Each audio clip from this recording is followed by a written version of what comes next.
Welcome to the Toffee Blues, your source for all things Everton.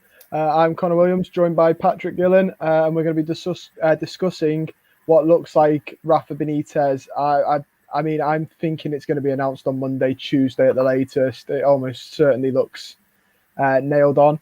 So I'll start by just getting your thoughts on it all, Patrick. I think it's almost like going through the stages of grief, isn't it? It's like with this silence now is like it's almost acceptance creeping in, because you think you're just waiting for another name to pop up that we've gone in for him, or the contract's fallen through or something like that, and it doesn't seem to be happening. And I think when he does, or if he does get announced and he's lifting that Everton shirt up, I think it's just gonna go right back to the anger stage of the whole grief thing. Because I do think it shouldn't really be happening. I remember being at the Lee Carsley derby, I think it was, and we were singing Raphael Beneath Us and all that, and the fat Spanish waiter and all that came out, and it's hard to shake that, even if. And the argument could be, if he comes in, he could change us tactically and all this, but there's a case to be made that he's not the right man in that regard as well. So, still very disappointed, to be honest. Yeah, I mean, I think I saw a theory that they're waiting as long as possible to sort of take the sting out. And then I saw one person saying typical Everton might just not announce him, you just show up at the touchline, because that might be the only way to avoid it. I mean, when they do it, I'm thinking on Twitter that you'll see the reaction, but I'm thinking more Facebook, and you can see it right up there, the reacts. I'm already waiting for how badly the reacts are going to be. And then the comments alone are going to be absolutely awful to look in. But I mean, tactically, I think they're going with the option. I've heard a lot. I watched, obviously, the Toffee Blues live stream with Tyler before.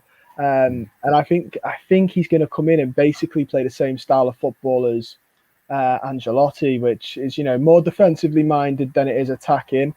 But yeah, I'm still thinking the same as you. There's been a couple of times where, we've said, oh, he'll be announced on Monday and stuff's fallen through. Like, look at Lucien Favre at Crystal Palace, that looked nailed on. And I'm sort of hoping for that, but I think that's wishful thinking, and the hope's going to kill me. I think it's inevitable now, isn't it? I think it looks like it. Tactically, though, would he get away with it? Would he be? I think Ancelotti, in the name that he was last year, when we look back at it, wasn't great a lot of the time.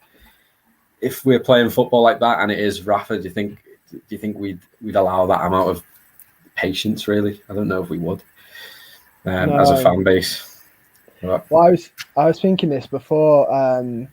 Like, if it was someone with a fit, if someone finished 13th and they were, I don't know, up, like saying that was like Gaultier and he finished 13th or something, people could sort of buy into the hope that he would improve. But because it's Benitez and there's already that negativity, if we finish 13th, people will be wanting his head. Like, it's. I feel like he can't win. I don't think. I saw someone, a source saying it'll either be the greatest achievement ever or it'll end in tears. And I don't think it will. I think it'll either end in mediocrity or it will end in tears. I don't see him being great. I hope I'm wrong. Obviously, nobody wants to see your club, not do well. So I'm all for it. It'd have to be a trophy. It'd have to be a trophy, wouldn't it? I think that's the only thought. Even then, as well, it'd be a bitter pill for some to swallow. But that would be the only way, wouldn't it? That he, could turn it around. I mean, Danny Boyne here has put about the vandalism on the ground, and that I must admit, I'm not Benitez's biggest fan, but I think vandalising your own stadium is a really poor decision. I can't condone that. Everyone's a bit upset about it, but that's too much. I can't condone that at all. It's not a good look, is it? No, it's sad as well. To be honest, it makes me a bit sad to see. I didn't think that was the type of behaviour you'd associate with us. You know what I mean? There's other ways to vent your anger if you really don't want him. But could have been a Liverpool fan. You never know. I did see the shouts saying it could be, it could be a whole, which I won't put it past. But I hope. I'm kind of hoping so, because it'd be a bit of a shame to, for it to be an Everton fan that did it. I mean, a lot of the comments here are pretty pretty anti-Benitez. Lenny Barrett's just said we need to learn to accept it. It's going to be him. We've got to get behind him.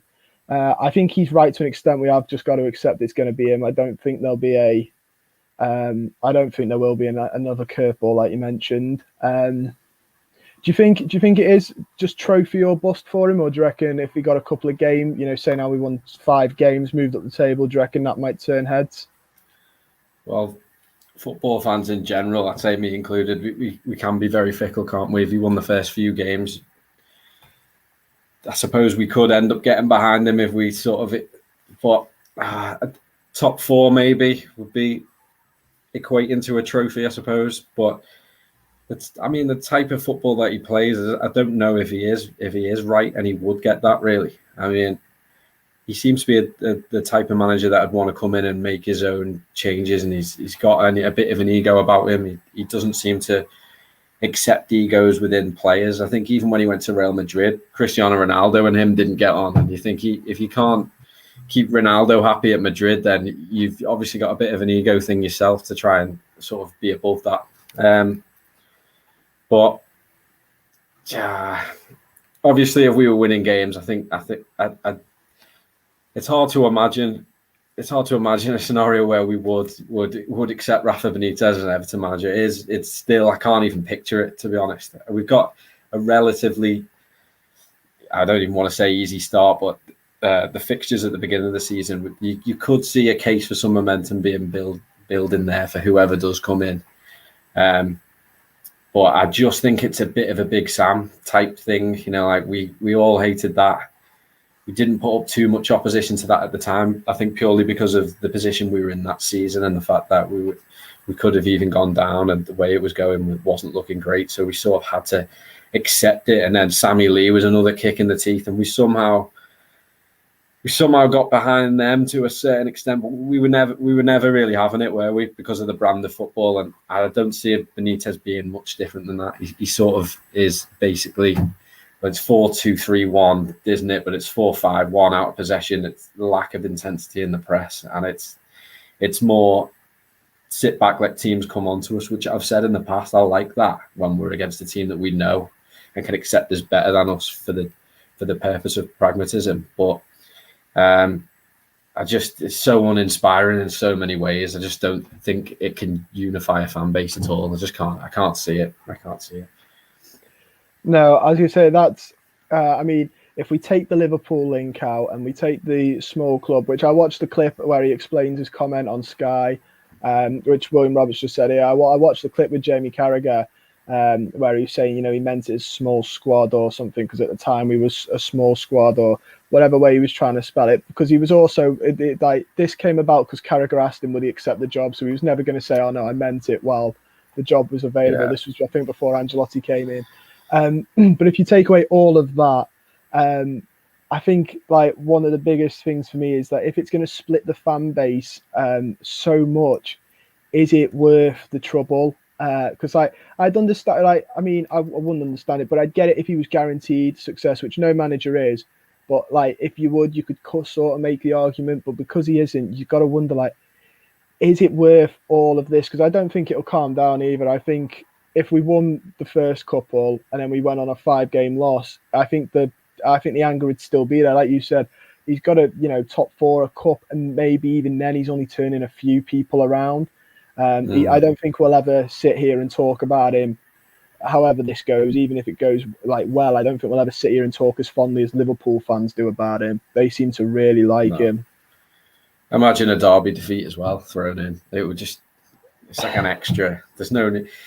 I don't think it can unify us, and I'd have preferred if when he went on, he was clearly getting his mate Carragher to sort of give him that out. Like they've probably spoken off camera and teed me up for my excuse here.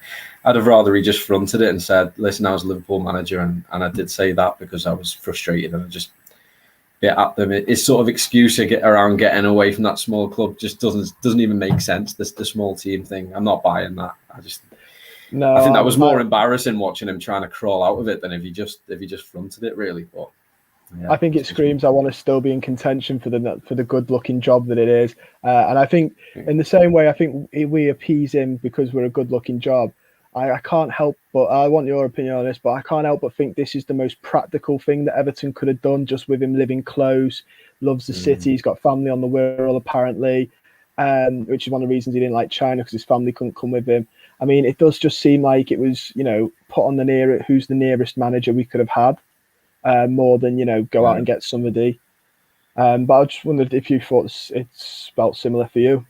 It is, isn't it? It's the fact that he's in the Wirral. It's all very cosy for Rafa Benitez, more so than even Everton, which is it's even more frustrating. It's not like, I mean, what's he sacrificing his Liverpool reputation? I mean, kind of, but what he did there is always sort of going to be there anyway. I don't think he's gone to China it's a very like statement to say this is the end of my career, I'm winding down and making some money, and it seems like Everton are becoming that as well. Oh, Ancelotti is out of work, I'll earn a great wage for a year and then he moves on. We need to stay away from just offering a good like package money wise and making it all easy for people. Really, it needs to be, again, what are we doing here? This seems like Koeman. It seems like it. I mentioned Allardyce, but it just seems like it's Moshiri's branding of trying to have some sort of name that's won something at the helm, as some sort of, well, people are saying it's Usmanov, even higher than Moshiri, but it just doesn't seem to make sense. And if it was to, I mean, we did a show a couple of weeks ago about Duncan Ferguson, and I know people don't want him, but that'd be even easier. But we're like, listen, we want to wait until the right man's available, so we're just going to give it to Big Dunk for 6 months, whatever, until we find the right man. Whether he do that or whatever, but that will be easier. If it was simply he lives in the Wirral, let's give him a job, it's easier because Ferguson's already in there. And I know people it's not a popular choice, Big Dunk really, but I think I'd prefer it to Rafa, just personally, but that's just me. Yeah, I mean, we'd spoke, didn't we? And we said that, he needed to go out and earn his stripes. But like, if it was out of, practicality and convenience for the club, then, there's more convenient ones that wouldn't have tore the fan base quite diversely. Because I think if I had to say, the majority from the polls we do are still no. But there are a few, obviously, saying some were supportive of it, and now some are just coming round to it's happening. You've got to sort of get on with it. So, but it's just, there were better options, I think, that wouldn't have split the club or the fans so down the middle. So Mitchell Bolton said it here, though, about Usmanov laying down the law. And obviously, and the news broke today that we put on Twitter that he mentioned Roman Abramovich, and Roman Abramovich has said to him, hire him, don't worry about the fan kickoff. And bearing in mind, he wasn't the most popular appointment at Chelsea either. I mean, I don't know. Does that make you worry? I was a bit worried here that he was taking owner tips off Abramovich. Yeah, it's not great for. We sort of have a core sort of sense of this sort of people's club, and we sort of like to feel the connection with the manager. And I think Chelsea are the complete opposite of that. They're happy to sack their manager every 6 months, whatever, and it seems to work for them. But they do have the players, and they've been doing this for a lot longer. Everton aren't at that stage. I just think it sets us back. We're still getting over 2016 and Koeman and Walsh coming in. We're still trying to get over that now. We can't really afford to keep messing the recruitment up. And messing a manager up it's even more destructive, really, when we get this wrong, as we've seen with the likes of Koeman, that weren't really. It was more about him than it was about the club. And you've seen, even on Koeman, when he put his red baubles on his Christmas tree, and we couldn't stand that. I mean, Rafa's got no chance, has he? He's got no chance here. He must know it. I mean, would you take it if you were him? I get that, the family argument and all that, but it just isn't the right fit, is it? No, although I feel from his point of view, we are gonna, probably offer him. I can see the contract being at least 2 years, and I can see it being a good compensation if we do decide to get rid of him before the contract's up. So, like, from his point of view, even if this is his, one of his last paychecks, if we sack him and his contract length is long enough, we'll be paying off for the next 5 years, like we have done with previous managers. You mentioned Koeman, we paid his compensation for a while. So I can see why he wants it financially. I think professionally, I think he's surely he's got to look at it as a bit of a poison chalice. Surely. It's a difficult job, I suppose, in that regard, because we are a bit expectant at this point to do a bit better than we have been doing. I don't know if he's more of a continuation, isn't he? It's going to be more of the same. If he comes in, it's more of the same, and it's those games in which the likes of Newcastle, his old club, when they come, and we struggled in those games. I seem to remember when he was at Liverpool, he seemed to struggle breaking teams down. Again, he's more of a defensive-minded first, likes two holding midfielders, and you need a bit of the fans behind you in that case when it gets backs against the wall. It'd only take a few defeats, and I think we'd want him out. We'd be looking for the first opportunity, which seems counterproductive as a fan. We do need to get behind the team and whoever comes in, but you can see it now going pear-shaped. It just seems a ridiculous appointment, really. Yeah, that's my fear. And like my biggest fear is obviously we talk about it on the Toffee Blues and we get the polls on Twitter, but we are only a small percentage of the fan base. You know, so like my biggest fear is, you know, there's probably hundreds of thousands who aren't on Twitter or watching YouTube who go to the games and are going to be fuming. And like my biggest fear, and I can see it, it's written in the stars because it's so Everton, is Southampton winning on the first day and just Goodison turning horrible.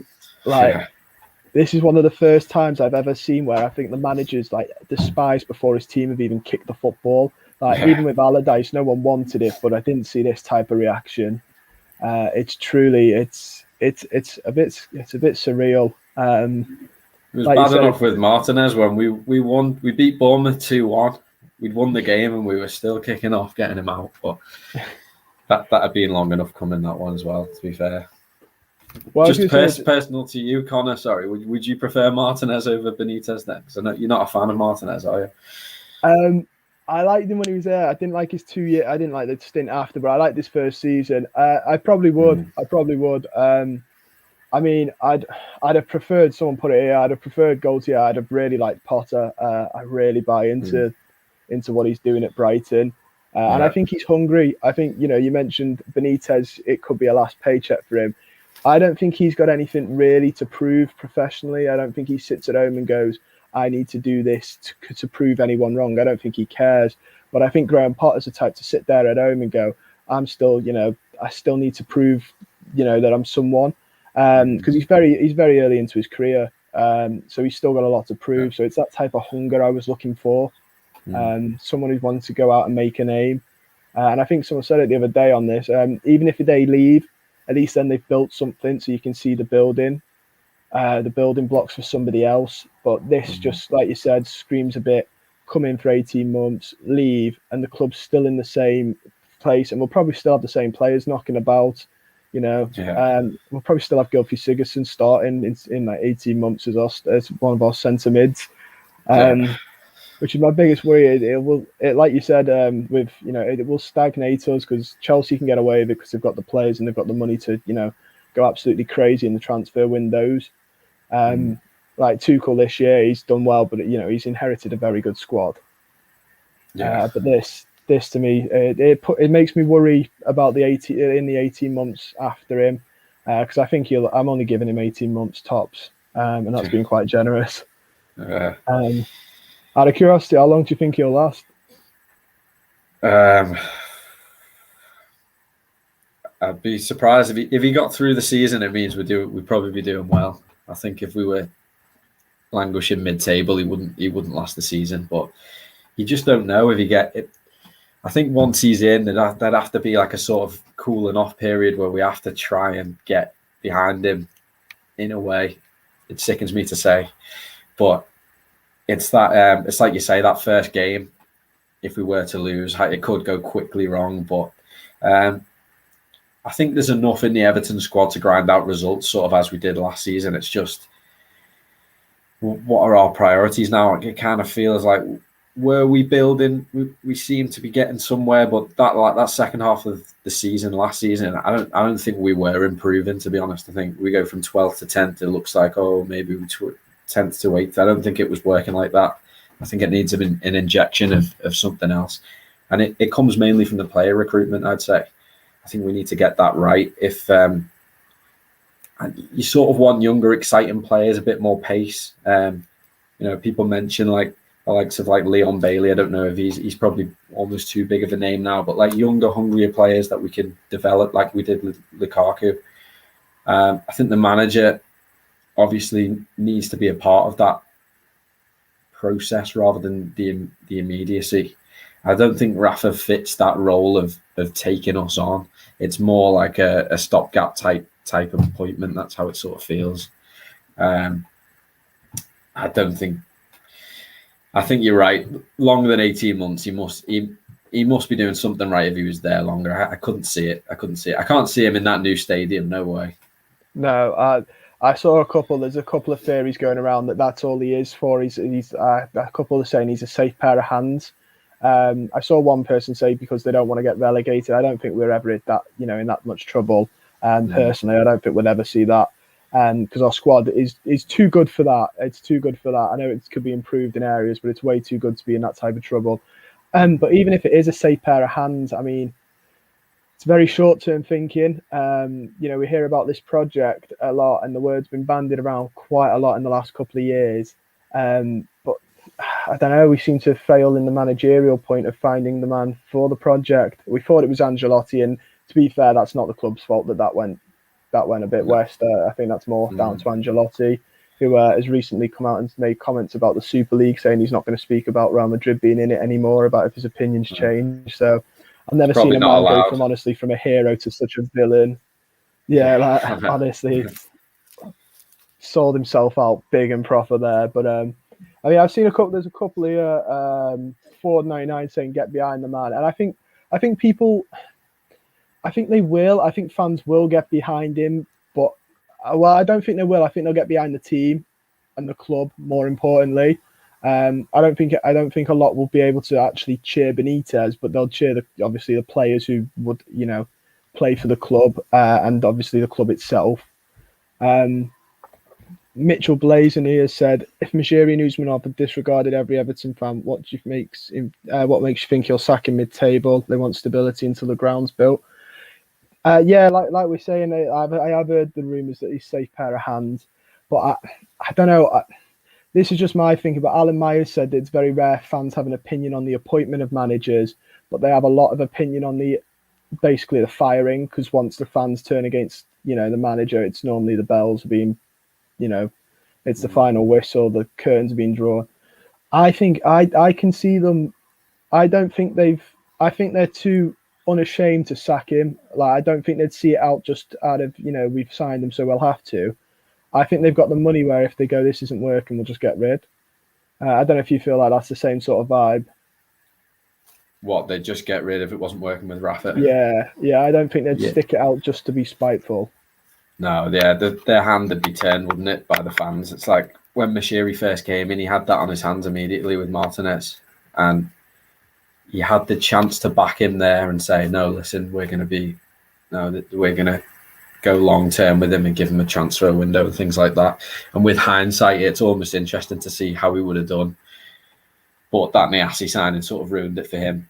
It's probably best not to have given him any more money. It was probably right in the end, but we've just gone through. It's gone so wrong since then as well. I don't think he'd mind sacking him. This might be why they're taking so long with the contract, unless they're just trying to, like I mentioned earlier, let us accept it. Maybe they're eyeing out this contract now because he's sick of getting stung with these compensation payments. Even Martinez was on a big 5-year contract and we had to pay the last 2 years off, I think. So immediately came in, had to pay a lot through the courts with Martinez then. Silva as well. Allardyce took a load of money from us. Did he get an 18-month contract or something and went after 6? Or, so maybe that's part of what the contract negotiation is. Maybe it's just a short-term looking appointment. I mean, I was just going to say, like, if they do, well, they are going to appoint him, I think. But when they do, I hope they just give him a year and then you see what happens. And then if it goes horrifically and you cut him 6 months short, the compensation's not going to be eye-watering. And you give him a year, and if it's not worked out, it's got to be a safer bet, because this is that decisive of an appointment, I think you've got to play it a bit safer. More so than if you'd gone and got somebody that you were going to give a 3-year contract to. You can sort of understand that, like the likes of Martinelli, Silva, because they were younger managers at the time. They were. Yeah. I'd say they go through the hot trend. Certain managers go through a bit where they're quite hot. For Silva was quite hot when he was at Hull. He was, building momentum. Then he went to Watford, and we wanted him, couldn't get him with Allardyce, and stayed wanting him. So you could sort of understand it, but I think Benitez, I don't get that hot vibe about him. Peter Collins has put here, Usmanov, what's he got to do with the club? He's just a sponsor. This is an interesting one that when I read the news the other day, I don't know what his actual relationship is in Everton. I know him and Farhad were friends, colleagues. They worked together at Arsenal. I just wondering your thoughts on the sort of pull he has on the club. It seems like he's definitely got a big pull, doesn't it? I mean, I don't know if it's almost out of hope. It seems a bit dodgy as well, but it's probably the less we all know, the better. But didn't he lent 100 million, and it was just a gift to Moshiri. There was a bit of a panorama thing on it. I'd rather almost. I think he's definitely lurking in the back. It's obvious that he is.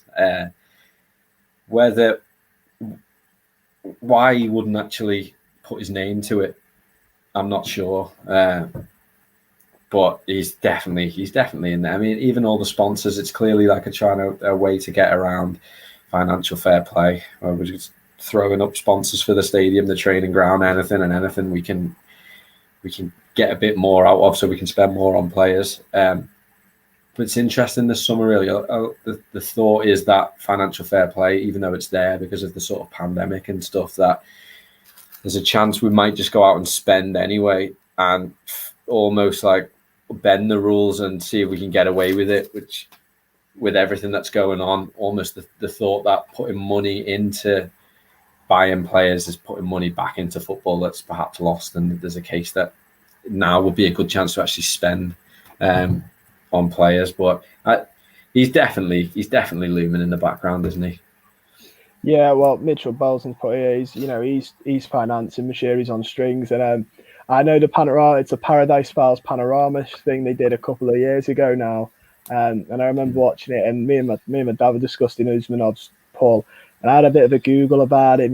Read through his Wikipedia and stuff, and it got to the point where I was like, the less you read, then the less you know, probably the better you'll feel about all this, because he's There's a couple of shouts for fraud in his past history and stuff, and I was thinking they're obviously very astute businessmen, and like you said, I think they are just going every way they can avoid the financial fair play, like the naming rights for the stadium, buying the naming rights of a stadium.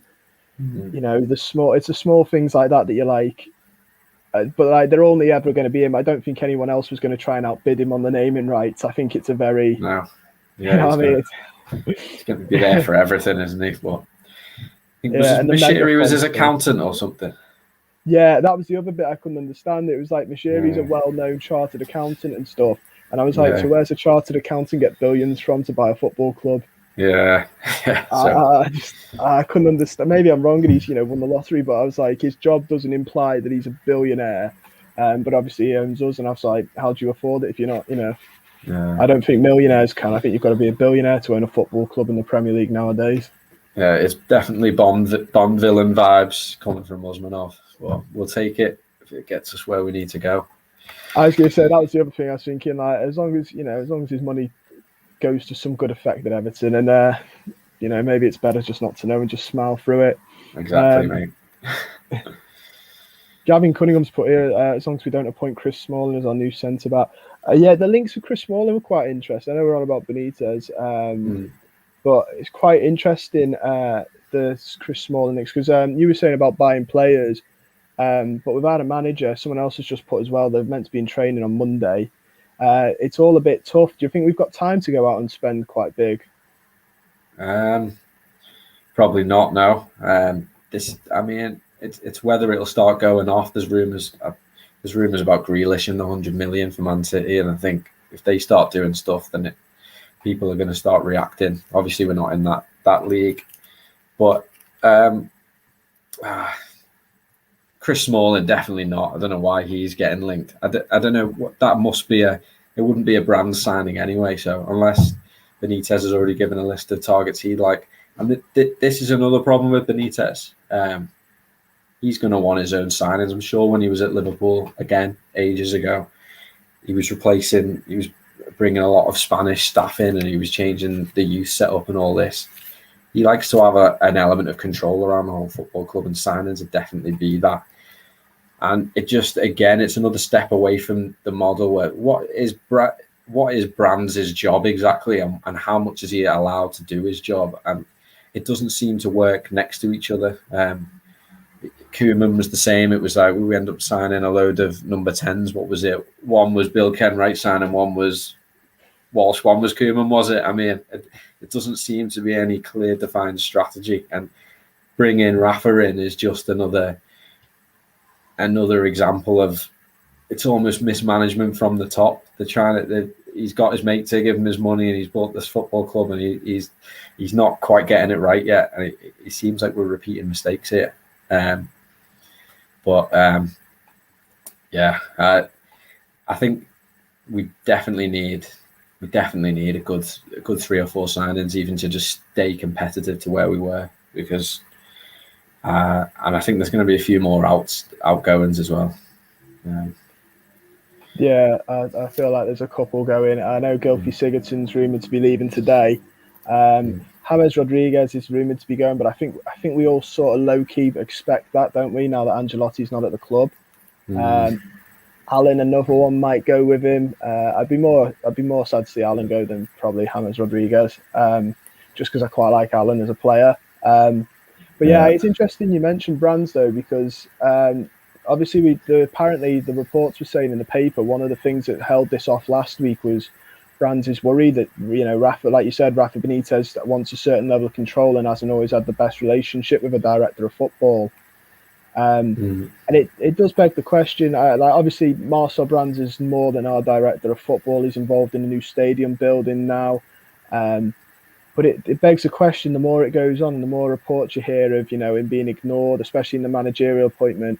Is there any point in him still being the director of football, or do we just keep him as, a board of directors, but take that title away from him? Because I don't think he gets the full control he did when he was at PSV, and how other director of footballs get when they are involved in clubs. Yeah, it doesn't seem to be working anyway from what we've tried to achieve. So it's almost like, the theory I sort of liked was the type of Graham Potter style manager who would take the team and try and get us on the ball a bit more and a bit more expansive. But while the recruitment was dealt with elsewhere, obviously it doesn't seem to be going that way. And if it is Benitez, do we then give him more control and let him? I mean, it's said that he's got a good eye for a player. I don't know. I think there's many cases I can remember, some shocking signings, but it's like when Moise was in charge of the club, at least you knew he was in charge of everything, and he'd sort of target the right style of player. And there was players I remember really wanting us to sign. It sounds stupid now to say, but like Craig Bellamy, because he had a bit of pace about him. I'm sure there was a story where Moyes didn't get the right sort of vibe that he was an Everton style player, and he's been on Sky Sports saying you need to be a certain type of player to be an Everton type player. It's whether, if that all comes from one person, maybe that's a bit easier, but then you're trusting in the manager to stick around and be part of that project. Then it seems to take away the stability from the club, as if the manager was only that sort of head coach and he was just tactically aware. So the recruitment's a tricky one, really. If it's not going to be Brands, I don't know. I just feel there should be a bit more transparency about it. Maybe who is the guy making the signings? I suppose we'll see this summer the type of players we do bring in. I think we know if it is a sort of like Dumfries type signing, we'll know it's Brands. You can sort of tell who's signing who. Yeah. I'd rather it was a bit more consistency. I think it'd help the sort of long-term project rather than this. We've still got players from certain managers, and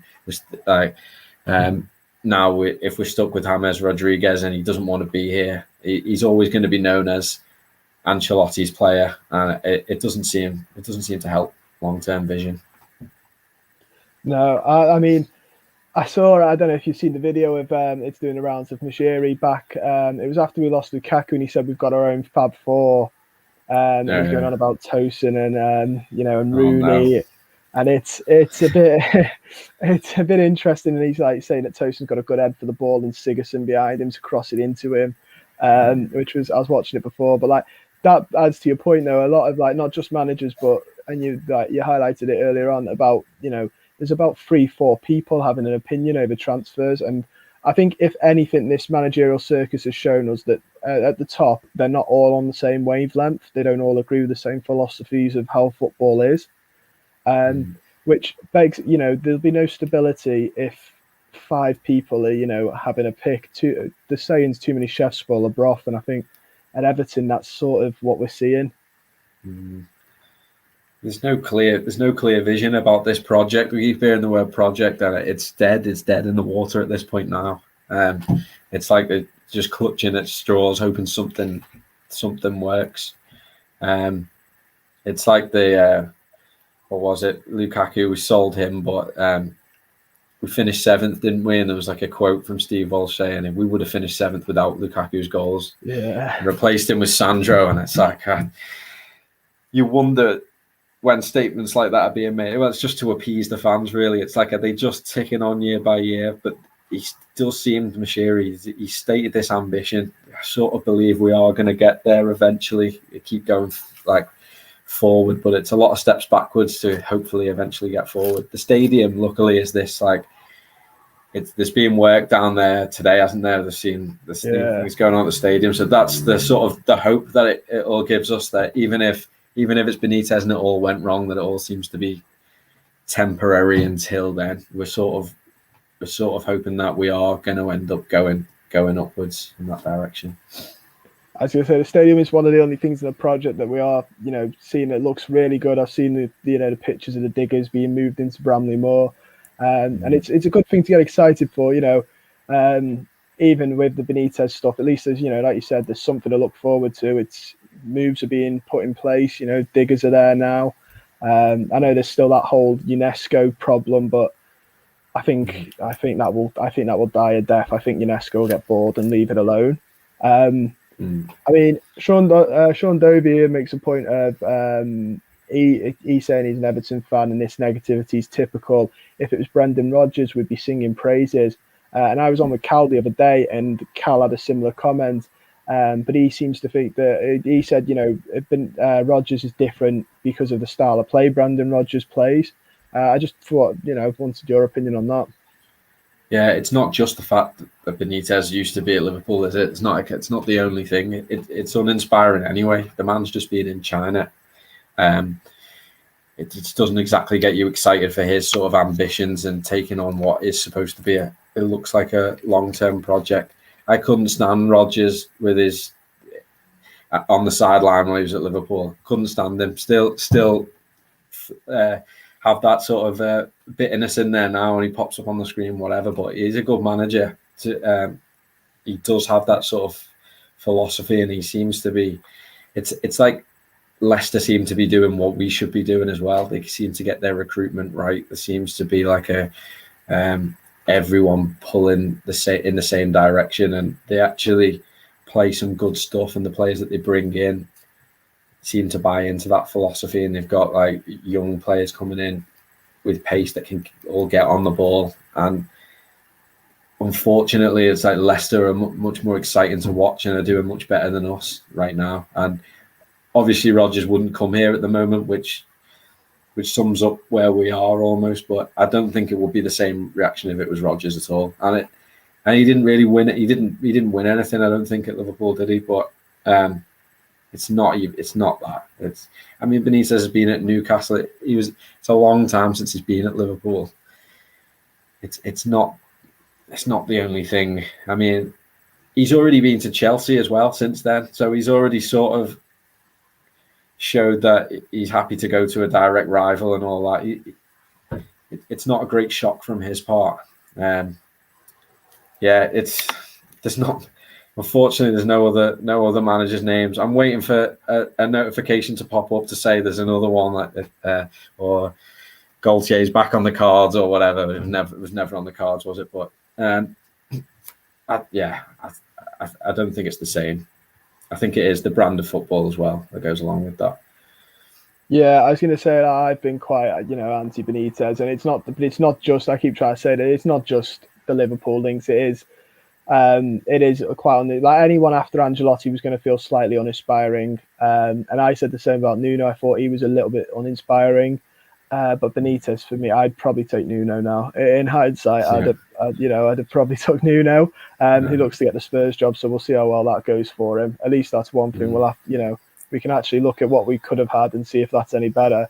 But yeah, it is the style of play I wanted. I don't know. I'm stuck in this mindset that if you play nice, not even nice, just fast, aggressive football, win pressing football. I think Goodison Park thrives off it, and I think the team would thrive off it. Almost like a 4-4-2 with pressing, expansive. Wingers crossing the ball in to DCL, someone playing off him to run in behind for when Pickford hits it long. But more importantly, we press with intent, and we look a bit aggressive. I'd have loved the manager who could have brought that type of play to us. Just aggressive football. Yeah, I agree. It's not something we've seen. Since Moise at times, his teams did sit back, but a lot of the times, especially at home, we did get up in the face of the opposition, and there was a sort of fitness about the side, which, okay, we're not going to be as good a team as you, we're going to outrun you, we're going to be battling towards the end. And there was a time, then when we came fourth, we were scoring a lot of goals in the last minute. And going the match was good, even though we were winning 1-0 every week. There was a passion. It seemed like there was a team spirit there. With Martinez, that slowly crept out, and he started saying he didn't even want to score from corners and stuff like that. And you think, okay, you've sort of missed a trick on the sort of mindset of Evertonians, really, and we haven't really got it back since. And I can't see how Benitez would give that. His teams are not high pressing. It's very safety first. I remember he would even play.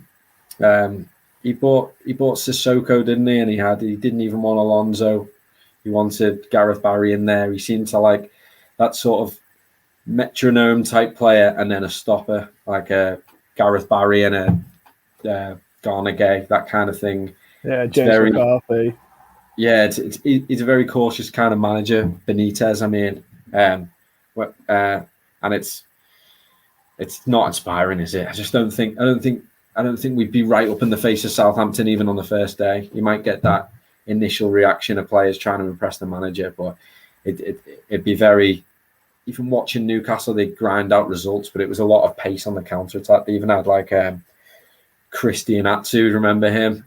They were literally 4-5-1 with even their wingers seemed to be deep, and they'd have like a focal point up front and then counter attack, which again, I don't mind that. If you're at Old Trafford, whatever, you got to grind the result out to get up the table. Not at home against majority of the league. We need to be finding a way to be getting better than them, because teams are getting better coached now as well. So we need to be beating the teams that set up to stop us at Goodison, because we failed there last season. I was going to say, because this isn't just like, for people thinking, it's just Benitez bashing. This isn't just for Benitez. There's a couple of times this season where I think it's been really lucky there's no fans in. There's been a couple of losses at Goodison Park this season where we've stood off, like you said, the exact style you've just described. And I've been thinking, you're so lucky that there's not fans in there, because fans don't want to watch this, and they don't expect to be losing, to the likes of Sheffield United, who were dead at that point. They were gone. It's not just Benitez, it's the brand of football. There was a fan who rang TalkSport, wasn't he, in Evertonian, saying he was crying at that game, the Sheffield United. I don't really blame him. It's just turning into sort of apathy with performances like that. You're almost like, here we go again. You can't believe it. But an appointment like this only sort of feeds into that apathy. You want to unite the fan base, because when we all get, even those first 4 games of last season, you see how fun it is being an Everton fan when we're on the up and all the fans are behind the team, the manager, and all that. I just don't see how this gives us that. No, and sometimes I think, like, I saw a tweet the other day, it's like it's got to be a simulation, some of the stuff that happens to us, and like. Yeah. And I know we're quite, at times Everton Twitter is an absolute gold mine, like in the losses. But I agree, like this appointment just seems to add to the. It's almost like putting a fuel. I'm certain that Moshiri just watches the Everton, watches Everton Twitter and thinks, I know what will get them a better reaction, because some of it's just someone's just said, "Here, Wormy Spoon saying Nuno to Tottenham allegedly." I think he's almost definitely going to go. I think Daniel Levy's. I think he's going to pay for his staff, isn't he? I think I get the feeling that he's probably going to do what we didn't and give in. Mitchell Bolton says a pacey winger and forward transforms the squad. I agree. I think a bit of pace up front is something we lack. You mentioned Leon Bailey. Do you see any other players potentially that you'd quite like to see? There's not many I can think. It's not many I can think that spring to mind now, but it's just that kind of profile, that kind of up and coming player. Mentioned it before, but at the moment we are sort of a stepping stone, and we may as well, instead of getting all with Lukaku, we were almost here. I think it's because he was going to Manchester United. It's never a great look, and then afterwards he starts cupping the ear to us and that sort of thing. But if you could have said we'd get Lukaku, we'd score all them goals, and we'll sell him on for this profit, we would have said yes at the time when we got him. It's that kind of Lukaku type signing. Obviously, you can't expect that with every signing, that it's going to be like unbelievable and then turns a profit. But just no more Fabian Delphs would be nice, wouldn't it? Yeah. As you say, well, you mentioned, I think that Daka for Leicester, I think he's got a bit of that. Even if they sell it, he doesn't stay his whole career. I think they could sell him for quite a bit of profit if he has the season. I think he will. He seems to be a very good replacement for Jamie Vardy when he inevitably goes. I've seen one person say we're linked to Stalling. I'm going to assume he meant Sterling. I'd be very surprised if that had any legs. More ex-Liverpool there. I was going to say, I think that's the last thing we need, just for the. But we wouldn't be able to get Sterling. I don't think. I can't see that happen. I'd take him. As you say, he'd had that pace we're missing, but I don't think he comes. To be honest, I think he's saying he meant Smalling, Chris Smalling. Oh right. Sorry. I was going to say, don't want not Chris Smalling either, please. What do you think on Smalling, Connor? Would you take him? I mean, he's improved since he's gone to Italy, but no, I don't. I don't think it's a position we need. It's the more important one. I don't think we should be trying to spend money in bits we don't need. And I don't know, centre back. I think we've got plenty. If there was a centre back with pace, then yeah. But I don't think Smalling adds any more pace from what we've got, does he? No. I don't think he adds much more to the pace. I think if we got a pacier, centre back, I'd be all for it. But for me, he fits the Yerry Mina, Michael Keane type of defender. I mean, we've got two of them already. Maybe even Mason Holgate's a little bit faster than them, but still, our depth there is incredibly good. So I think right back in a winger would be really nice.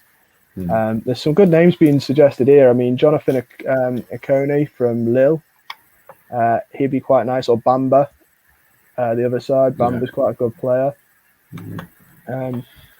Lucien Favre, there's a manager that's free now. I don't think we are going to go for him, but he's another one that. I'm interested to hear your opinion on him, because I saw, people getting excited by it, and also saw somebody say 60. Why would we want him? So I was just wondering, do you think he'd have been a good appointment, or do you think we've dodged the bullet letting Palace entertain him?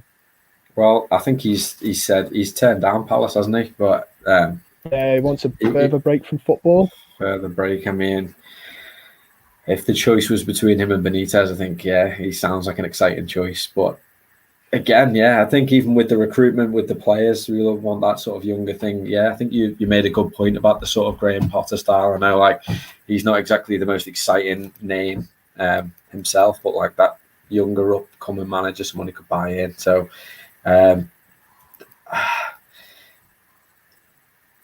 ahead of Benitez, though, but I'm not too sure. No, I saw that he played attacking football, and I was like, and that was like obviously a little plus, but I was like, Mm.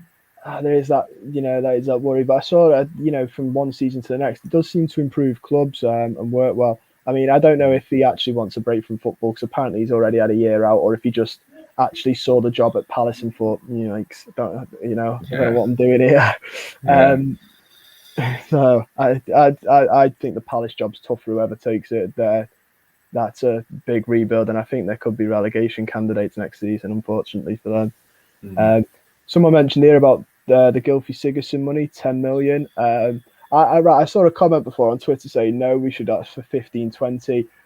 I think we take the 10. I think that's all we're going to get for him, to be honest. Do you think we should take the 10, or do you reckon we could push for a little bit more?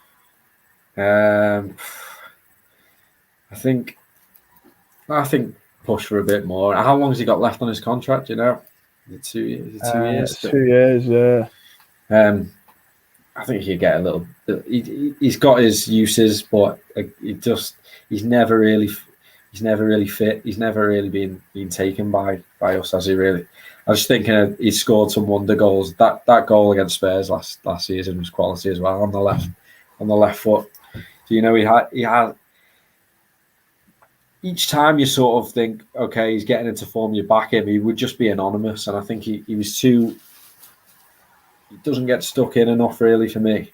I think the effort would disappear every now and then. I just think, yeah, I'd say get rid. Really, he wouldn't be the first of the list to get rid of for me. I think it's slightly harsh, but yeah, I think it'd be good if we could shift the wages as well. Yeah, I don't think he's a centre mid, is he? In terms of like you said, the energy in the midfield. But on his like you said, on his day, when he has a really good day, he has a fantastic day. But then the rest of the time, it's fives across the board, and sometimes he's quite infuriating to watch. Especially, I don't think the commentators out, but they'll say he's a set piece specialist, and then he won't beat the first man in the corner. And it's like, there's a couple of Rafael Leao. We link with him. I mean, if Moise Kean's going, it's probably wise to buy another striker as a backup. Yeah, do you think we're going to let Moise Kean go on loan? Surely only if they agree to an obligation to buy, that the price is right. Yeah. I hope so anyway, because they're going to buy Hakimi now for quite big money, so they've got the money. Yeah. We have to stand strong on that one. I think that's Brands' hopefully that's his forte, isn't it? Getting good deals. And listen, we wanted him to do well, Kean, and it hasn't worked out. And he doesn't want to be here. So there's, I think we would definitely need to replace him, because Calvert-Lewin looked shot at times last year as well, and he needs that pressure not to be on him, because people start getting on Calvert-Lewin's back when actually he's had a great season, and it's like, if he's still young as well, Calvert-Lewin, so you don't want him to be taking the brunt of that when he's out of form. You need another option up there, and even to potentially even link up with him, because we just didn't have that option last season. We seem to have a lot of players around, but none that, even when we had a full bench, when you looked at it and you think, okay, we've not actually got the injuries this week, none of them on the bench are really ever going to come off and change the game. So I think, even though we've got players to get rid of, it's more, we buy quality from now than be trying to buy these, like, you'd aim to be buying a striker that could potentially push Calvert-Lewin and push him on almost. Yeah. His position was too safe, really. It worked with Pickford, because I think Olsen came in. I think he's helped Pickford improve massively with that type of competition in the side. Judge Shutty's put here, what makes us think that the managers we're suggesting. So I think Graham Potter and stuff would come to us. At least Benitez wants the job. I mean, I see the logic. I do see the logic, but I also see the damaging side of, well, Eddie Howe wants the job as well. Half. I think if you ask, most managers, they'd want it. Doesn't mean they should have it. I think Potter. I don't know. I can't speak for him. I'm not a mind reader. I can't say he wants it or not. But I think we're a little bit more attractive than Brighton. I don't know if that's me being, biased there, but I think we could offer more. Yeah, I think we could offer more. We could offer more money. We can offer a new stadium. And he's an ambitious manager. And, you know, if we backed him and we said the right things to him, for an ambitious manager, we look a really good deal.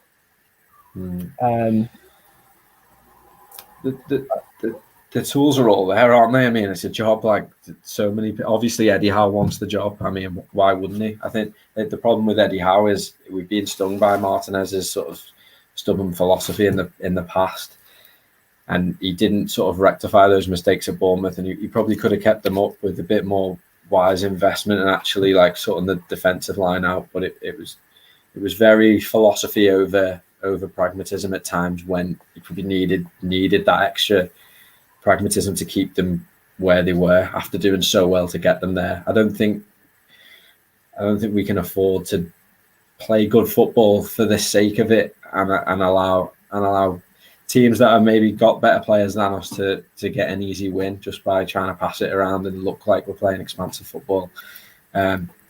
You do need to build from that solid defence, which is where we actually did well last season. I actually liked when Ancelotti, I know it's a bit negative in one way, but like when we played the 4 centre-backs and we had Godfrey at left-back, he just didn't look like anyone was getting down that side.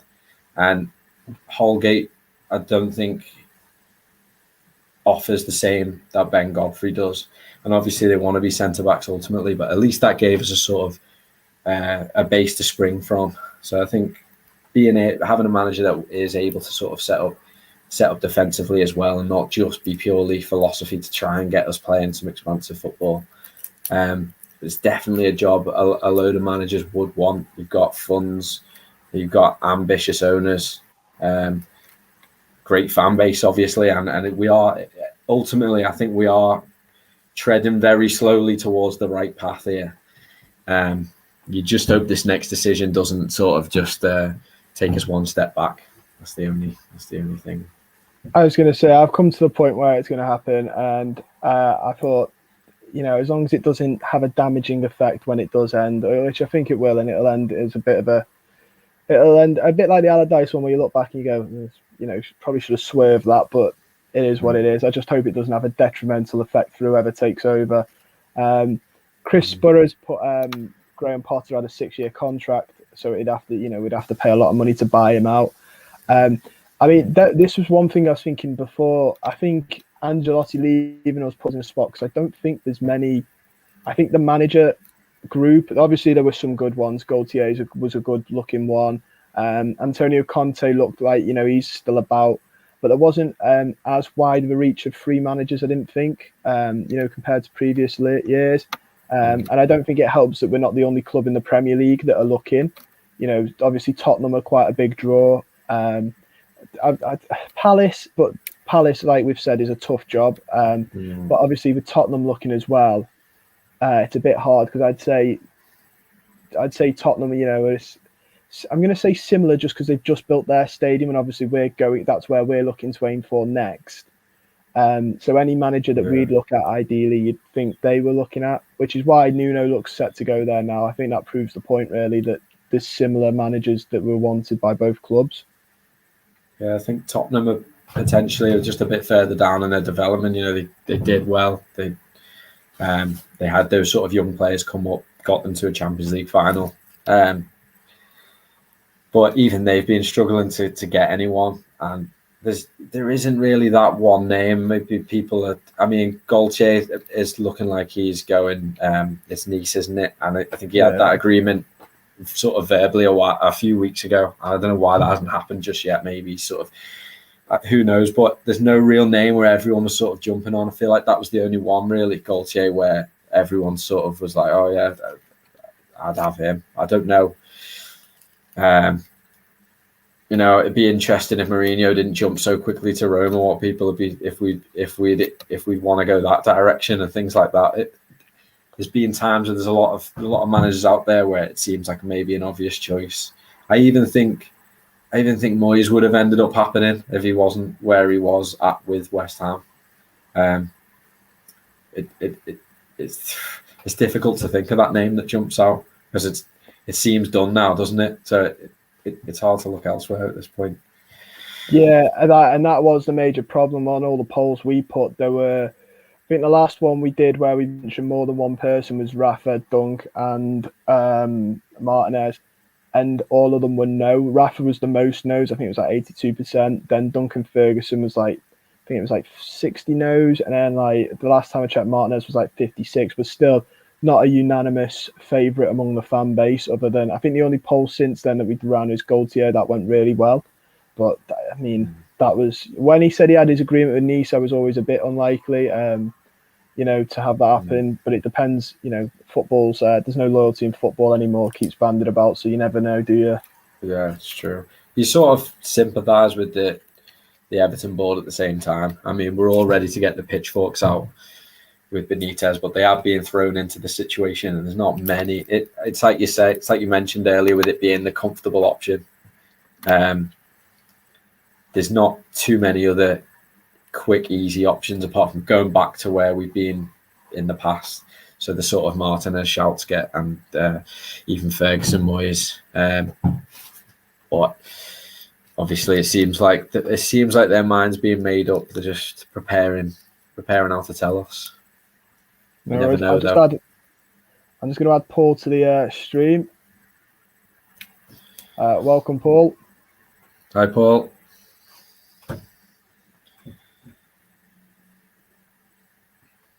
I think it might just be some technical issues. Can you hear us now, Paul?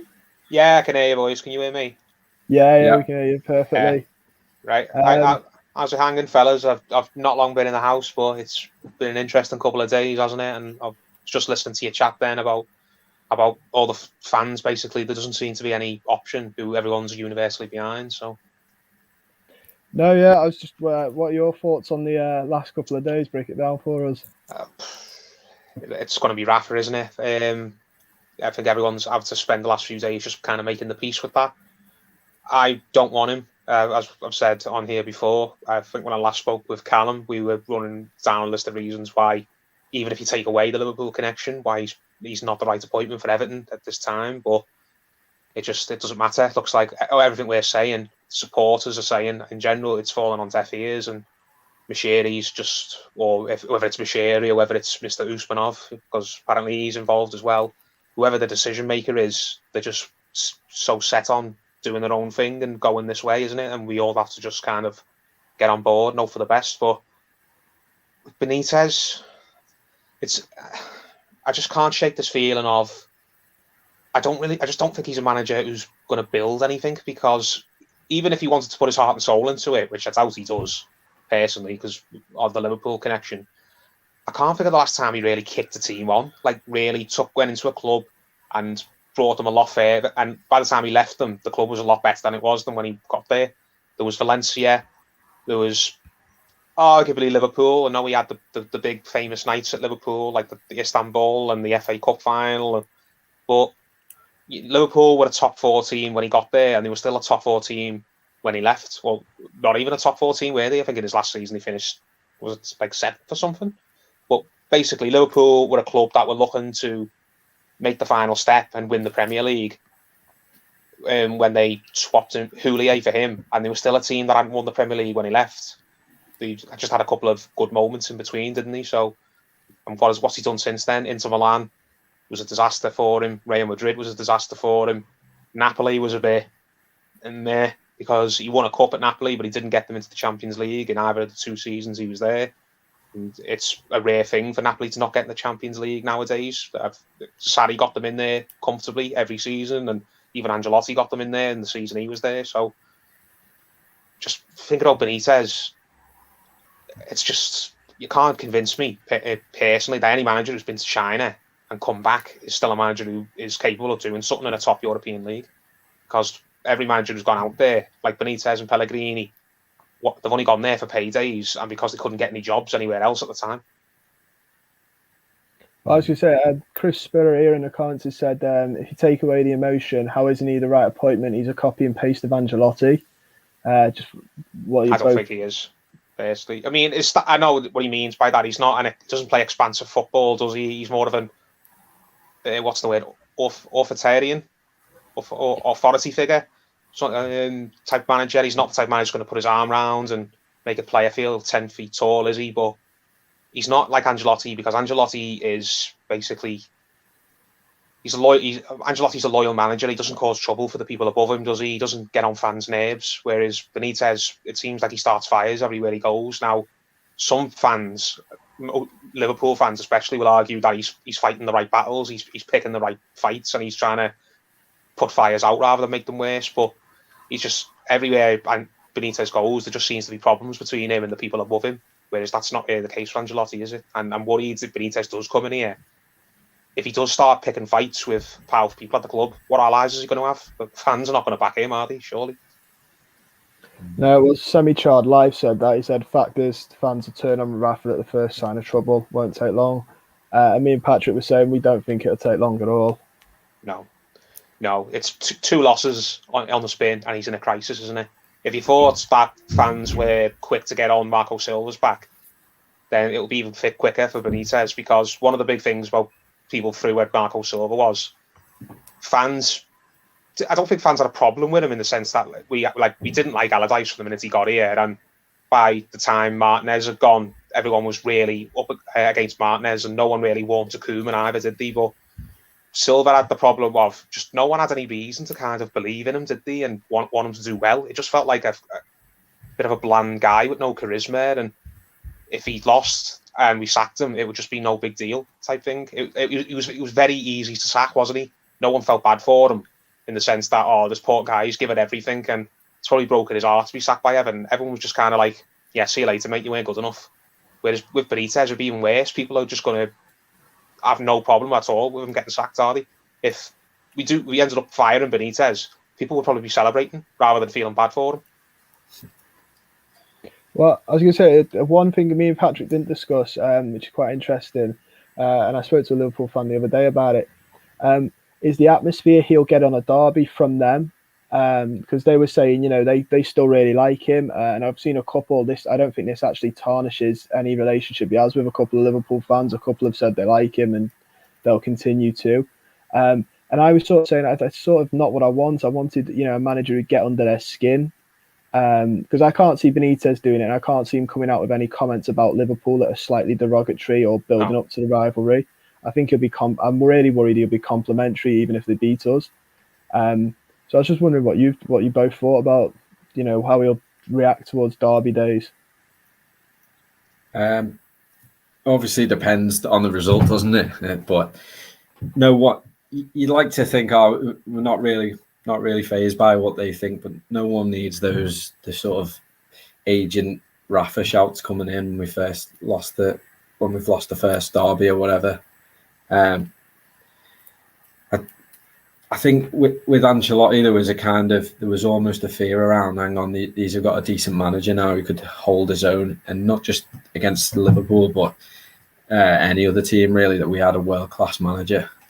With Benitez, when it comes into playing against them, I don't know. It's just another reason to make it worse, isn't it? Like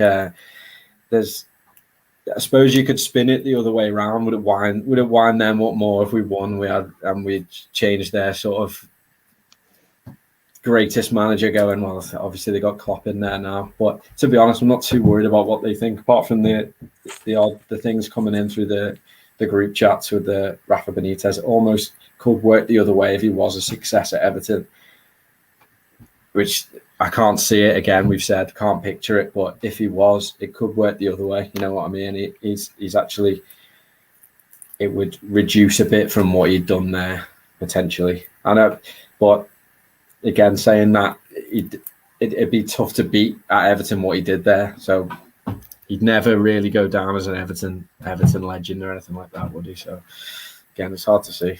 What about you, Paul? Touching on what we were speaking about a minute ago, where what would it be like on a derby day? You can just imagine it now, can't you? Imagine we go to Anfield with him as the manager and we go 1-0 down. Can you imagine what it's going to be like? For the cop are going to be singing his name, aren't they? And there's going to be flags. Their agent Rafa, Rafa is at your small club, all the stuff you'd expect. But I remember when we had Martinez as the manager, and that final season where we got beat 4-0, that horrible, horrible night. And the cop was singing Bobby Martinez, Bobby Martinez. And you get it as well, like in other derbies. Tottenham was singing Arsene Wenger, we want you to stay, didn't he, when Arsenal went really bad at the end. So it's going to feel even worse when they start rubbing it in. Because, as I just said, imagine we're in a derby and we're losing. They're going to have an absolute field day, aren't they? And Benitez is not the type of guy where, at any club, it's just not in his character, where if his team's losing, he's going to show his emotion on his face. So it's not going to be a case of, let's say we're losing and Benitez looks as angry as we do as the fans, and we're thinking, right, this is horrible, but at least he's on our side, at least he's as upset as we are. He's not even going to give us that comfort, is he? He's just going to sit there stone-faced, isn't he, with his glasses on, and look like he's not bothered what the score is, because that's just what he looks like in general. And as you touched on then, Patrick, there's nothing he's going to achieve at Everton that's going to match what he achieved at Liverpool. And he's never going to, even if he does do well at Everton, he's never going to value any legacy that he's able to build for himself at Everton more than he values his legacy that he's already got at Liverpool, is it? So when Benitez's epitaph, whatever it is, it's always going to be, say, Liverpool manager before it says Everton manager, isn't it? He's always going to be, Liverpool's going to be his heart. And even if he, as I mentioned, he comes in and he does want to put his heart and soul into the Everton job and he wants to make a real success of it, he's never going to value what he can do here over what he's already managed at Liverpool, and he's never going to want to be remembered for what he does here more than what he does at Liverpool. He's always going to want people to talk about his success at Liverpool before he even talks about his success at Valencia. He arguably achieved more at Valencia than he did at Liverpool. So he won 2 league titles with Valencia in a league where only the big 3 ever get near the league, whereas the Liverpool Istanbul was more of just a fluke, wasn't it?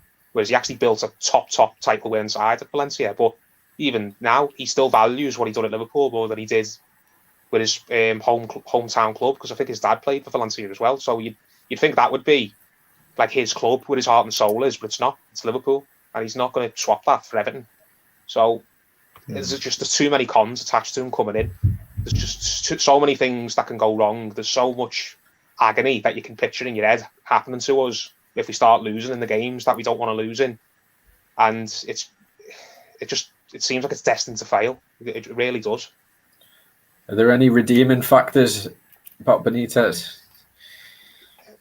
I mean, every manager's got his pros and cons. I don't know what you think, but he tends to have a good record in cups, doesn't he? Especially with English clubs. He won the cup. He won 2 at Liverpool, the Champions League, obviously, and then the FA Cup the year after. And whether you count the Super Cup or not, he won a cup with Napoli.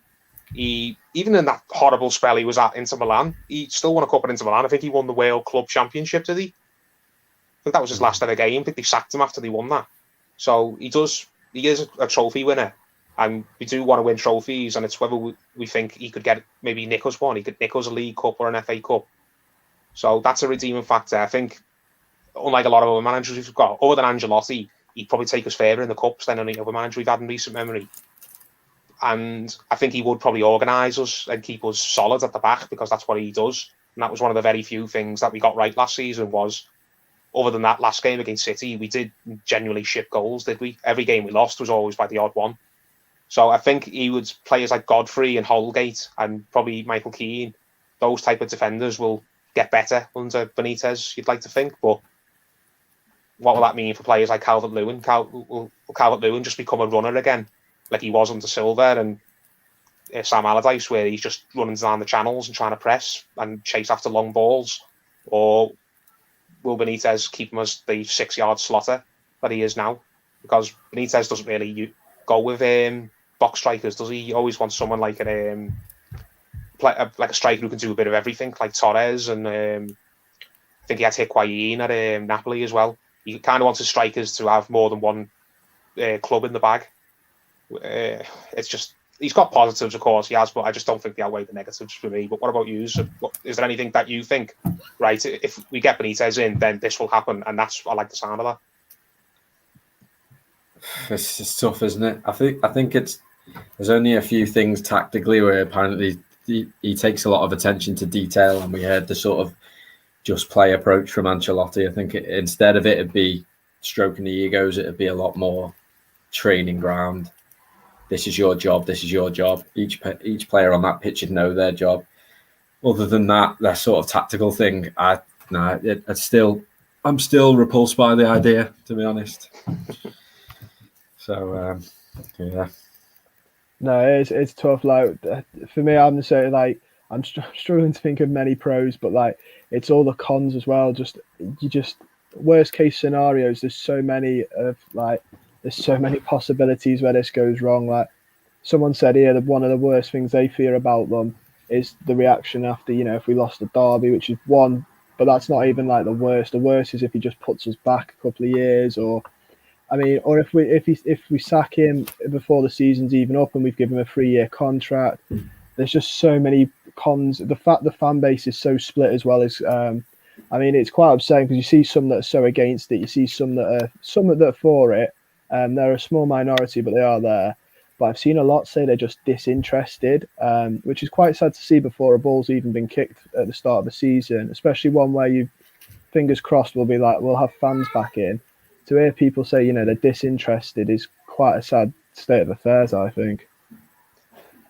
I'll ask you this, boys, because I've been thinking about this a lot. Let's say first game of the season. We're at home, first game, aren't we? Yeah, Southampton. If he's the manager and he comes out just before kick-off, first game against Southampton, what type of reaction do you think he'll get? Because I remember when we got Allardyce, and I wonder what will happen when we get Allardyce, because all the fans didn't like that appointment, but he actually got quite a positive one when he came out. I was a bit surprised. Like, people weren't going mad, but he got quite like a big round of applause, and he kind of waved to the fans and did that with his fists as if to say, "Yeah, I'm happy to be here. Let's get down and get to work." What do you think the fans will do with Benitez? Do you think they'll boo him like mad? Do you think it will just be like an awkward clap? Do you think it will just be silence? What do you think will happen on the first day of the season? I don't know. I was saying this to Patrick about, obviously we've seen the Twitter response and and the Toffee Blues polls, but they're only a small minority, majority, percentage of the fan base. You've got a lot of people there who probably aren't on Twitter, probably don't. It'll be the first time they see him. It'll be the first time they can vent. I think there's going to be boos and a slightly awkward. I'm not, when it's like awkward, but it's a negative atmosphere. Like almost toxic. Angst. Yeah, like an angsty silence where, and then I think if Southampton score, I think then it just opens up the gates. Yeah, it's always one little spark, isn't it? Like a misplaced pass or a player turning backwards, or someone giving someone even something as little as a player going down and the referee not blowing up for a foul. It's just something, a little spark like that, and as you said, the gates just open, the fans the groans come out, and everyone starts shouting, and it just feels like it's no holds barred, doesn't it? Yeah, I think that is literally, which is the major worry with him, about a bad result. I think one little thing that lights it and bang, that's it. What do you think, Patrick? You can't beat an angry Goodison, but it's normally when it's directed at the referee rather than our own manager. But I think if the game was tomorrow, there'd be boos. But I think by the time we brought a few players in and just think things settle down, even over the last couple of days, not hearing anything from the club, you start to think, it's going to be Benitez. And that thing is, like I was saying, the stages of grief failure, you start getting to that acceptance. I think by the time we got to that game, it'd just be sort of mostly applause, really. Maybe the odd. I don't think it would go toxic straight away. But it's like you say, he'd be struggling if he lost that game home to Southampton as the first game, because it's just that extra stick to beat him with, and you can't really afford that. So, but I don't think it'd be completely toxic straight from the off. When they announce him, because it does seem like it's a matter of time now.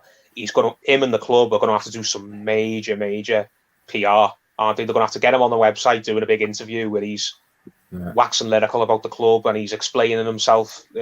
He's kind of done it on Sky already, hasn't he, with Jamie Carragher, where he kind of said, I didn't say small club, I didn't mean it like that. He's basically going to have to do an interview, I think, probably in-house with the club website or something, where he really lays it on thick, trying to win the fans over, saying, I'm so happy to be here. I've always admired Everton. I've spoke to all the ex-players, and it's just such a wonderful family atmosphere. He's going to have to just come out with all of that, isn't he, to try and get the fans on his side and kind of give him a chance. Because even Allardyce was doing that. So Allardyce knew that a lot of fans didn't like him, and even he for the first few weeks, seemed like he was making the effort to sort of change people's opinions about him. And obviously, he went back to the big fat Sam character that everyone knows him as at the end. That's why he wasn't kept on. But first few weeks of Allardyce's reign, he was saying, "Oh yeah, I've spoke to Peter Reid and I've spoke to Duncan Ferguson and I've spoke to Sammy Lee, who's my assistant, and they've told me about the passion of the fans in the city, whether you're red or blue, and they've told me how special this club is and how special Scouse football fans are. I'm so happy to be here and I want to take the club forwards." Benitez is going to have to do all that times 10, I think, because he's probably going to have even more baggage than Allardyce had. Because, as you said, fans are not going to like him. Fans are going to start off not trusting him, not liking him. He's really going to have to have a way with words, isn't he, to talk the fans round just to even get them off his back, even for that first game. Yeah, well, someone said in the comments, I can't remember the name, so apologies, but they did say, do you think the club are doing a sit-down interview him, or do you think he'll do an interview? And as a part of me was like, I'm not too sure if the club have got that type of way of thinking, but the more they're going to have to, like you said, they're going to have to. They're going to have to, right, yeah. There's a pushed corner where if you just leave it as it is, and I think the club, but I think it's the same as I've seen a lot of tweets from the Everton admin back. From years ago, taking the mick out of, Rafa Benitez. And I don't think, don't get me wrong, I'm not saying the club admin's going to do, but that relationship the club have had and he's had with the club, they are going to have to get him to sit down and try and sell us. I don't think I'll believe any of it, but he is going to have to really push to try and sell. It's probably going to have to be his best acting performance. Yeah, he's not really got that charisma about him, really, has he? He's not really renowned for that. But it's like we're almost stung by the fact that we all did buy into Ancelotti and trusted him and his words and all that. So it's even harder now for him to come in. We're not be less likely to believe anyone that comes in and starts saying all this now. It's more like, let's just get down to the football. Yeah, exactly. But they're still going to have to try, you'd think, surely. Even things as small as his unveiling photos, like when he's holding the scarf up and he's in the stadium with Moshiri, like with his arm around him and stuff like that. He's going to have the biggest smile on his face, because if he does a photo like Aaron Lennon, where do you know what I mean? What I'm getting at, like if he looks unenthusiastic and sounds unenthusiastic after he's announced, then it's just already confirming fans' worst fears about him, isn't it? That he doesn't really want to be here. He just wants it to be. He's just taking the job because it's convenient, and he's not bothered whether he succeeds or doesn't. He's really, really going to have to dust off the chops when it comes to his PR, because I think he has got a bit of charisma when he's at a club he cares about, because he had a bit of charisma at Liverpool. That's why they all worshipped him so much. He was getting involved with the community and he was singing "You'll Never Walk Alone," and he was talking about the history of the club and stuff like that. And he somewhat did that at Newcastle as well. I know they're easier to win over, those fans, than Evertonians are. We're naturally more moody and suspicious than Liverpool or Newcastle. But you know what I mean? They'd worship a serial killer as long as he had their club badge. So, but when he's at a club where he feels like it's in his interests to try and show a bit of personality and get fans to warm to him, he will do it. Whereas when he goes to a club like Real Madrid or Napoli, where it's like, we don't care what type of fella you are, mate, just go out on the pitch and get us some results, then he tends to just, as you said, just kind of be stony-faced all the time and not really show any emotion, whether his team's doing good or bad. And that's probably contributed to him getting fired in the ways he has done. Yeah, Newcastle fans seem to really, really love him.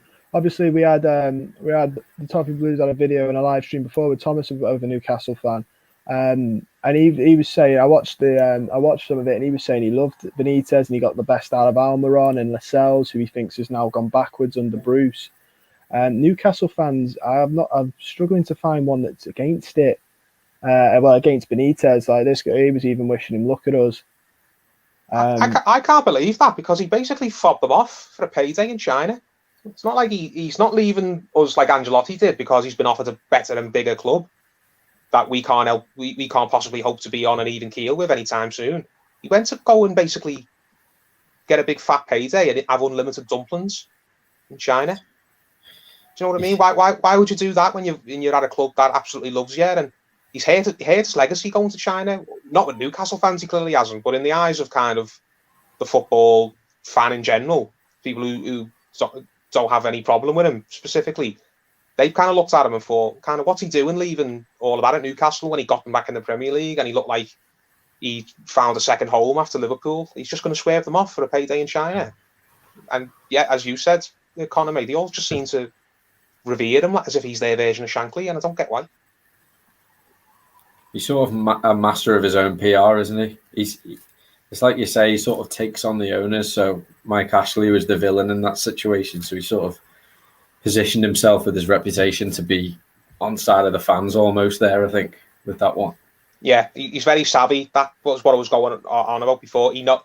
When he knows it's in his interests to kind of get the fans to kind of revere him and see him as a good guy, he'll do it. But when he knows that's not going to make a difference for him, like at clubs at Real Madrid and Inter Milan, who were the treble winners at the time, he knows he's going to be judged on his results and nothing else. Then he doesn't bother in that case. But when it helps him to get his face kind of on in the local area, when it's kind of, you know what I'm getting at, basically, when it looks like he's embracing the culture of the area he's in, he knows that goes a long way with certain clubs, like it did at Liverpool and at Newcastle. And I think it would go a long way with us as well. Not as much as it does with Liverpool, but I think if he did make the effort to do that at Everton, then it would maybe temper some people's dislike for him, at least temporarily. He's going to have to, of course, get results on the pitch. That will be what matters the most. Yeah, I mean, as you both said about, you know, how he spins it, PR with the owners, we've actually had comments, as you said, it come in. Judge Shutty said he left because of Mike Ashley messing him around. Wormy Spoons has said Newcastle messed him around, and then Mark R said he wouldn't invest in Newcastle, so it was quite right to leave. Which, you know, he could have got a better. Sorry, if you didn't want to be at Newcastle, but he could have got a better job than going to China. I'm sure he had other offers on the table. I was going to say, Hamid just said he had a big project in China, and I've heard the club, you know, were struggle, but like they literally just plays into what you said, though. He didn't have to leave to go to China. It did just scream last payday for him. You know what I mean? If he'd waited around, I'm sure he'd have got another. I'm sure if he'd waited around, he'd have probably got a Premier League job again. You know, at a mid-table club similar to Newcastle. I don't think he had to leave for China. I think that looks really unambitious by him to leave for China, and I think, like you said, Paul, it has damaged his reputation slightly. But I mean, the China project would. Yeah, there's a couple mentioning the China stuff and that he'd left because of COVID, because it made travel difficult for his family. And when I looked into it, I mean, it sort of, because of how they finished and the relegation playoff, you could see it as that, which is what he's probably said, or you could see it as jumping a ship that he probably regretted jumping onto in the first place. I don't know. I might just be being really cynical there about him, but. I know his win percentage over there wasn't great. It was only like 30%, wasn't it? Now I don't know anything about Chinese football. Whether he took over the equivalent of Sheffield United in the Chinese league. Do you know what I mean? There's nothing much he can do in a year and a half, whatever he was there. But as you said, it just screams last payday, no ambition, doesn't care how people perceive him anymore, type thing. So it just goes back to the point I raised earlier on. For me, there's no manager who's still at the top of their game, who can still do a job for a club that's looking to achieve big things, who goes to China in the first place. Yeah, I mean, Judge Shutty's put, you've just said he'd get another Premier League job, so he must be doing something right. I mean, we'll take that with a pinch of salt. I could have said, you know, he'd get West Brom when they were promoted, you know. That does, just because it's a Premier League job doesn't mean that we should then go sign him. There's classes to the Premier League, you know, in order of talent. Like, just because you could get a Premier League job doesn't mean you should. In that logic, he should probably manage Man City then. Graham Potter's got a Premier League job and no one wants him. And Eddie Howe is probably going to get another Premier League job. Hopefully not Everton. He's probably going to rock up again somewhere in the next few months. No one wants him either. So, as you said, there's levels to the Premier League, isn't there? Yeah, I mean, Eddie Howe's an interest. I feel like if Palace continue on the struggle they're going to have, he might be one of the next ones to be linked with the Palace job. If they want to go down. Well, I think if they want to go down, yeah.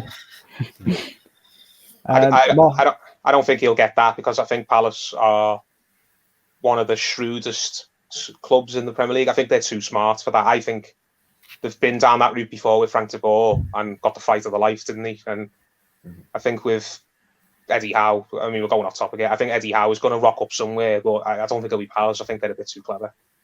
I'd like to think anyway. Yeah, I mean, I think Mark's just put here that he's surprised that Tottenham haven't tried to nip Benitez while he's available. But I don't think Daniel Levy would like. I think that then comes under the reputation he has with owners, and I don't think Daniel Levy wants that type of character. I thought Mourinho was a brave one from him, and I thought the Gattuso links were absolutely surreal for that reason. But you know, he'd be sacked within a week for telling Daniel Levy to go. But I think that is why he's not being linked with the Tottenham job, is his reputation with the owners. And Daniel Levy probably wants a bit more of a yes man. Gattuso's won a trophy, to be fair to him. Yeah, I just couldn't imagine the board going down like him and Daniel Levy in an argument would be. I mean, it'd be entertaining, but I've seen it. To be fair, I've seen a couple of people here say Potter, and me and Patrick were talking about it. Is that something that you'd have entertained more, Paul? Or I think if we went for Potter, it would be very similar to when we got Martinez in 2013, where it's this young manager who sounds like he's got a lot of bright ideas, and a lot of people in the game really rate him. And some fans, I think, would get on board with it because he promises a style of football that a lot of people like and want to see. But it would still feel like a big gamble, where it would feel like, right, we're taking this guy from a much smaller club, and some would argue he's done well at that smaller club. Some would say he hasn't, because Potter's got people who say Brighton are where they are. Where are they? Like 16th, 15th. That's not, that's not success, is it? But there's other people who say if you had a striker, then they'd be in Europe. I think it would just be kind of one of those 50-50 type appointments where it could go either way type thing. And Martinez was like that, and it looked like it was going to be a stroke of genius after that first season, and then sadly it all unravelled, didn't it? So if we got Potter, I think I could just about stomach it, to be honest. I think I would get behind Potter. I wouldn't just automatically assume I'm not going to like him like I do with Benitez. There wouldn't be a case of, if let's say we lose the first 2 games, or after the first 10 games we haven't got as many points as we'd like to have. I think fans wouldn't be right on his back straight away. I think fans would give him a little bit more patience and realise that this is a guy who's trying to break himself in, and he's trying to get his ideas across. Whereas that wouldn't be the case with Benitez. Any excuse to just get on his back, we'll take it, won't we? So he's not my choice, Graham Potter. But if someone said, right, we're not going to have Benitez, we're going to have Graham Potter instead, I think fans would be not pleased, but I think most fans would take Graham Potter over Benitez at this point, and I think I could probably just about get on board with it, at least for a good 6 months. Yeah, I mean, the only thing that I quite like, I agree with you, it can go either way with Potter, but I seem to quite like him. But the one thing I do remember coming out when he was linked with the job is, I don't know if you guys had seen it, but he was a Brighton article saying that the fans get to him sometimes at Brighton. And I just thought, you know what, it's a bit of a weird mentality for any club manager, but I don't think he'd last very long with that type of a mentality here. That's probably a quote he regrets that. It's probably something that was taken out of context. We don't know in what context he said that. Maybe it was just kind of a throwaway line, because it wasn't something he said on TV, on screen. I think it was like a newspaper, a print article. So you don't know, but I'm sure he's probably never heard the end of that since. So I wouldn't assume that he's got no backbone just based on that quote. But Everton's a tough gig for any manager, because we are very difficult, impatient fans, aren't we? And even managers who have got a bit about them, like, tend to get bogged down. Because Martinez, in the 3 years he was here, went from looking like a fella who married women would swoon over if they saw him in the pub, to he looked really, really unhealthy by the end, didn't he? He lost all his hair, and he lost weight, and his skin went dead sallow. It seemed to really get to him. And the same with Koeman. Remember when the Lyon game, where he looked an absolute mess? Yeah, he looked a bit like Phil Mitchell at one point, didn't he? Yeah, it even happened to Silva to an extent. I remember, I'll never forget this, when he was unveiled with Marcel Brand's that press conference, and he was clean shaven, and he'd had a haircut, and he had a smart suit on, and he looked kind of really, really sexy. And then there was that picture that someone put next to him after Millwall away in the cup, where he was unshaven, and his hair was all soaked with rain, and he just looked like he'd been sleeping on the street. it's what Everton tends to do to managers. It sucks all the life out of them, doesn't it? Yeah, it's tough. I was going to say the Ronald Koeman ones were towards the end. He looked a completely different man. We've got a couple asking who would, obviously me and Patrick have said who we'd like. Who would you like if you could, you could swerve Benitez and go for someone? Ideally, I mean, I'd have had Nuno personally. Now, the fact that Nuno's not getting it suggests that there's something behind the scenes that hasn't come out that has made the club think, no, we're not having him. It might be the Jorge Mendes connection, because that seems to have cost him the Palace job as well, doesn't it? And it's apparently it's the reason Gattuso's leaving Fiorentina so quickly. He was only there 3 weeks and he's resigned now because Jorge Mendes, his best mate and agent, is not going to have all the say in the transfers. And we know Nuno and Mendes are best mates as well. So I would have had Nuno because, I really rate Nuno. Nuno's proven that he can get a team in the top 7.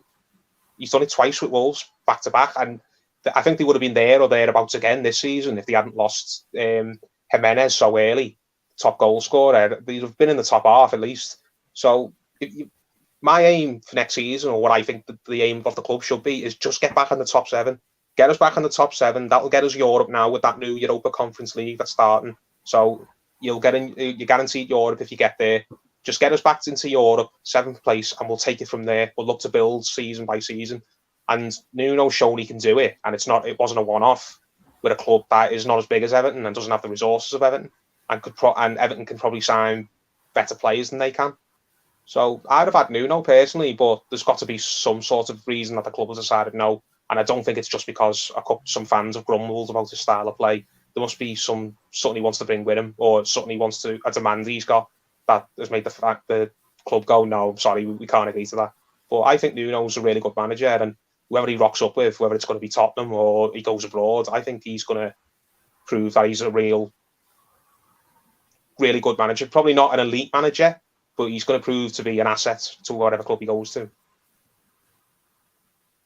Yeah, I mean, I think it was the backroom staff, wasn't it, that was rumoured to be the big no-no with him.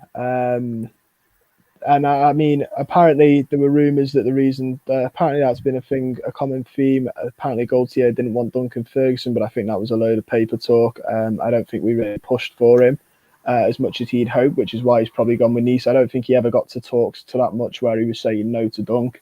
But apparently with Nuno, it came down to just how many people he wanted to bring in. Same problem with Palace. Apparently he has a big backroom staff, and the club didn't want to, pay it. But yeah, it's as I mentioned, it's probably to do with his relationship with Mendes as well. I can definitely see a scenario where he's come in saying, right, if I'm going to be your manager, then Mendes my best mate, because he wasn't even his best man at his wedding. That's how close they are.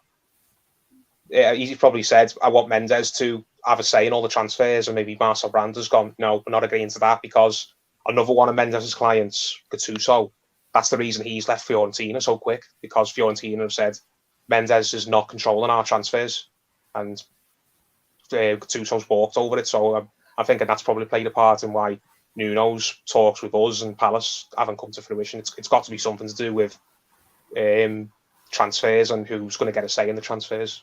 Because Mendes ran Wolves. Every player who came in and out of Wolves since Nuno's been there who Mendes basically got the deal done for them. He didn't deal with any other agent except Jorge Mendes, Wolves.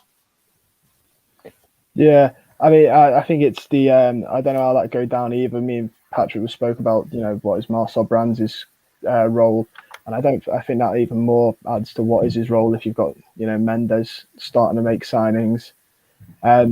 But I think we'll before we put it to a close, I just want to know where do you realistically see happening in the next season? What would you say is a realistically what do you think would happen with this Rafa? Say now we're talking a year from now.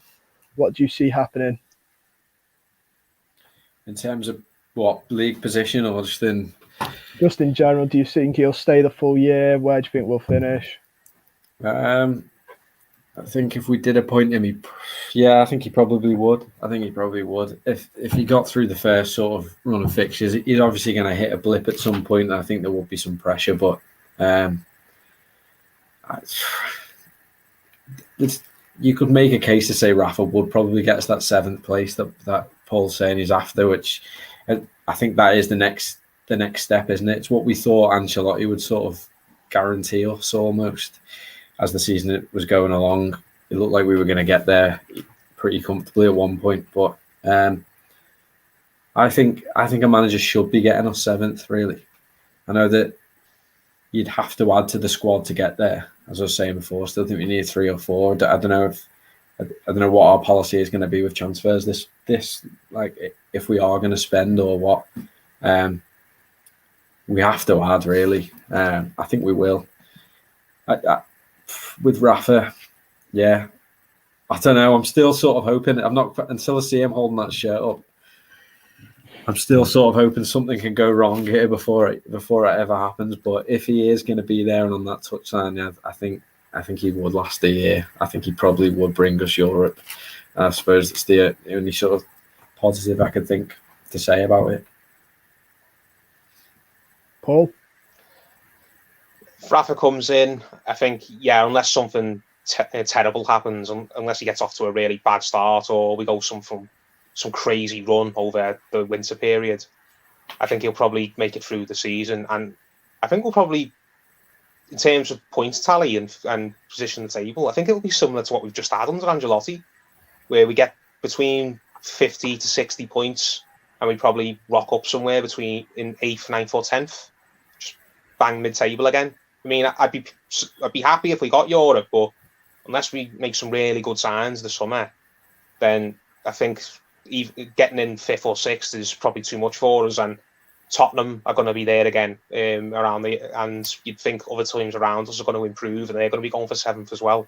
So I think he kind of give us a bit of a stable but unexciting season, because last season, as frustrating as it was and topsy-turvy it was, there were some really great moments scattered amongst it, like the Derby win and the comeback at Anfield and winning at Arsenal and those early weeks when Spurs and in the cup. Yeah, and a couple of really good home wins early doors where we were scoring the goals. But I just kind of think if we under Benitez, all the games we'll win will be scruffy. Sort of, it'll remind me a lot of what I see. It's like a typical season we used to have under David Moyes, sort of thing, where we'll finish with 55 points, maybe 60 at a push, and we'll finish somewhere like 8th or 9th. Whereas 10 years ago, finishing on 60 points would get you in the top 6, wouldn't it? Easy, where we typically were. But do you remember that season we had under Moyes where I think it was we had Billy Ertonov, where we had like the white V here?